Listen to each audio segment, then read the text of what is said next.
Hey guys, it's Syama here from Scaling Retail, and I'm here with Tuesday from Tuesday Bassen, an amazing multi-category brand based here in Los Angeles, known for not only amazing illustrations, but producing products across a variety of sizes, really standing here today at West Coast Craft as an example of art turned into product, collaborations, in-store, online, size inclusivity. Tell me a little bit about the brand, where it is today, some of your key decisions into saying, hey, this is going to go from, online to in-store, huge jumps. And then obviously we're here at a craft fair, so your decision to kind of participate and get in real life with your customers. Yeah, absolutely. So where we are today, we have a storefront in Echo Park, but we primarily got started at craft fairs and kind of grew from there so that we could have like an in-person experience with our customers, especially because we do so many sizes. It's really important to us to have that face time with people because it is so uncommon for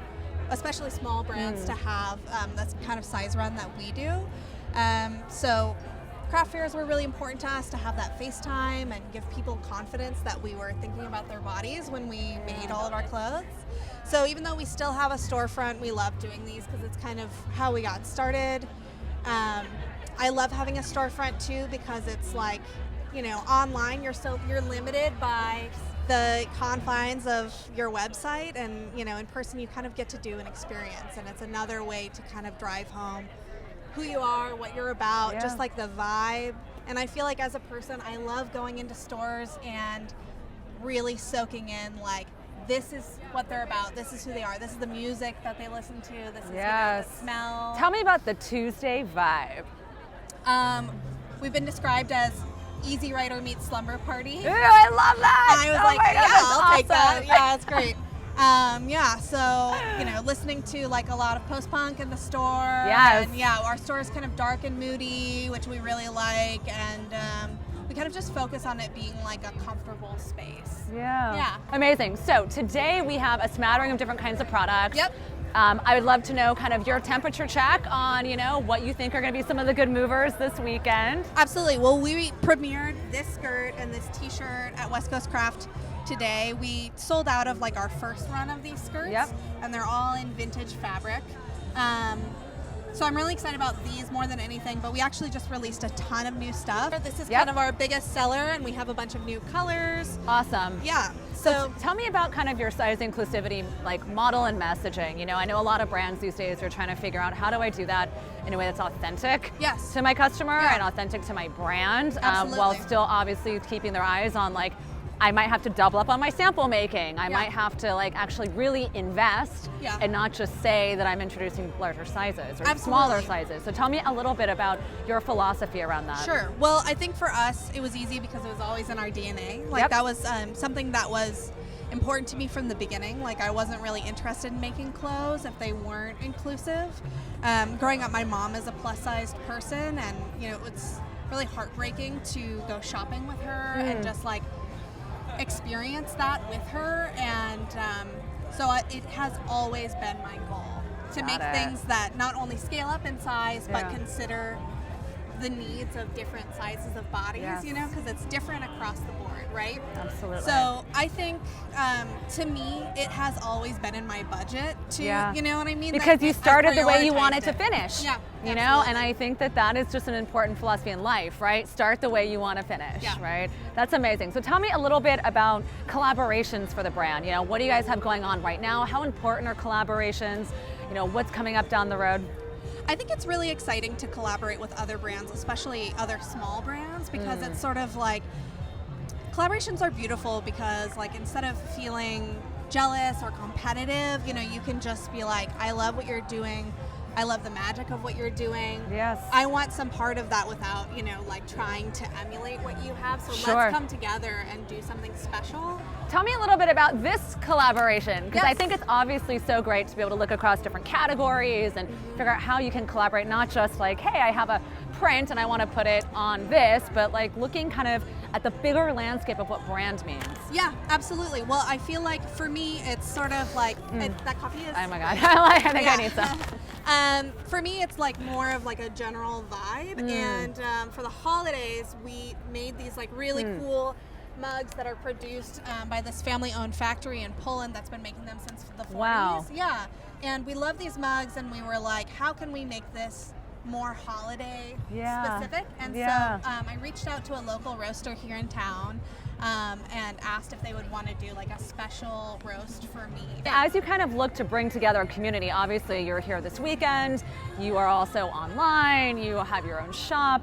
As you look at kind of the role of what social and digital media plays in kind of like community building for you guys, like where do you see that fitting as far as community generation or staying in touch? Like how are you going to stay in touch with your people this weekend? That's a great question. You know, I feel like I lean very heavily on Instagram. Yep. And we're really active online. Yep. And that's typically how we stay in touch with people. And as far as like pricing and merchandising, when you're getting ready for a craft fair like this, is there anything special that you guys do in terms of the kind of product you're delivering, maybe any discounts or special categories? Absolutely. We usually offer discounts on all of our pins, patches, bobby pins. We do a bundle discount. So like 1 for 10 or 3 for 25. We usually mark down dresses to just be like a little bit more impulse friendly. Yep. And then we tried to bring more separates to this show because Got it. you know, skirts, Easier, of course. You know, like easier to convert. It's a lower price point. Amazing. Or you can pair them together for a whole outfit. These dresses just came out. Okay. And beautiful. yep, this is our dagger dress. We had a collection a couple years ago called Cruel that was like Scorpio themed. Cool. And these dresses premiered then, but they're back by popular demand. And how do you gauge popular demand? Are you looking at, you know, wait lists on a product online? Wait lists on a product. People DMing you? Like people how do you gauge? Okay, got totally. it. DMing. Yes. That's how you can gauge whether or not you need to bring it back. Absolutely. Yeah. Yep, we do pay attention to our wait list, but I feel like the amount of vocalization from customers definitely helps us. Like, you know, absolutely. I think what's so what to do. interesting about your story is kind of leveraging, you know, the craft fairs to kind of do a groundswell, you know, being able to understand like who are our customers, what do they want, you know, what is exactly that they're coming to me for, right? Leveraging that to then turn it into your own physical space. Absolutely. Right? And then obviously having this, you know, I call it the internet graveyard because it's like there are just so many websites and it's like everyone's fighting to come to their grave, but the internet graveyard is kind of an important mix into all of this, right? Yeah. If you were to tell someone today about the risk and reward of starting your own store, right, and kind of the ways to go about it in a way that's thoughtful, what kinds of words of wisdom would you share? For me, it was really important to grow organically, so we started with a lot of accessories and just consistently reinvested. Like, I think be realistic when you're starting out, you know, and be kind to yourself financially, you know. Can you tell people that their margins get better over time? They do get better over time, yeah. Please, okay, so your margins get better over time, right? It's like, it's just the beginning, right? When you're like, holy crap, how do I make any money? Right, exactly, like making 5 things, you know, your margins are like super high versus, you know, like 500 things. Yeah, of course, amazing. So Tuesday, how can everyone find you? Give us your address, where people get in touch. Great, so the storefront is in Echo Park at 1292 Sunset. Our website is shoptuesday.com and our Instagram is Tuesday Bassen LA.